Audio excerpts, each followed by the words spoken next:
I suppose if I'm honest, you know, sex has always just had a very big part in my life, you know, not that I'm you know, it's not necessarily that... Ooh, I don't know if I want to go... where have I led myself? Yeah, led yourself down a dark alley there. Yeah. I feel it's at the centre of everyone's life, whether they're very, you know, overtly sexual or not, you know,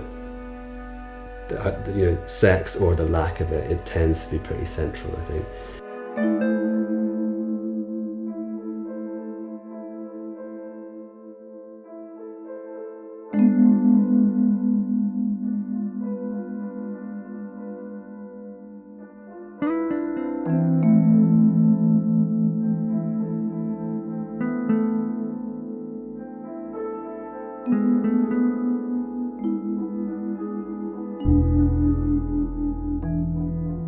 I was really interested in pornography at one point. I remember kind of spending a summer reading feminist literature and reading about pornography, people even like Andrea Dworkin and stuff, and quite radical stuff. And I just kind of had a bit of a revelation. I thought, God, I've just been very immature and very sexist for most of my life, you know, and never really committed to anyone. You know, some people find that sexual stuff in mine really quite difficult, and other people just completely take it in their stride. I was thinking, well, it's honest, you know, this is an exploration of my own sexuality, some of my worries about, you know, masculinity. I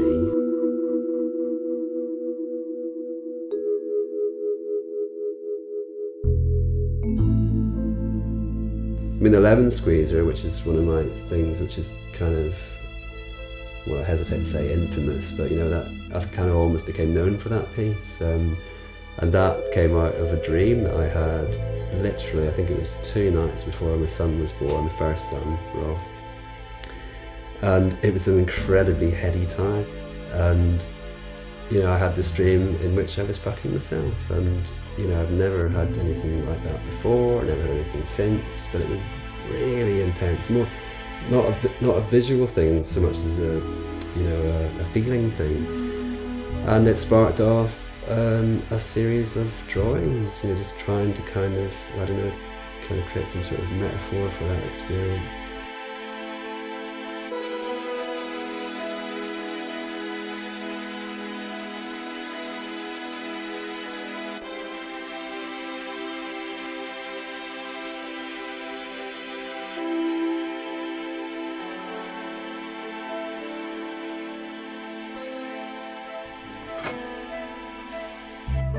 I kind of done some drawings for a piece that was based on the conquistadors, you know, and that whole kind of bizarre period in history where this was relatively small groups of, you know, Europeans went out and conquered these great huge areas and empires, you know, in South America. A lot of it was because of disease, but, you know, other things too, technology, you know, being one.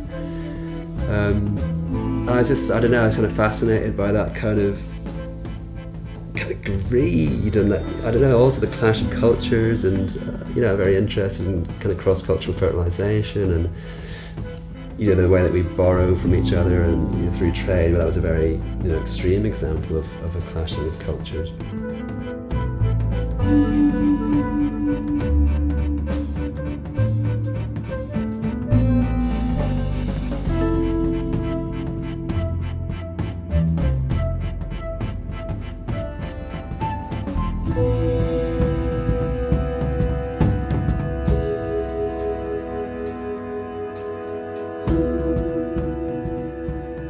I mean, I kind of regard making, you know, is a form of controlling, you know, it's a form of controlling materials. And I think the best makers, artists, are people that sort of walk a very fine line between being in control and being out of control.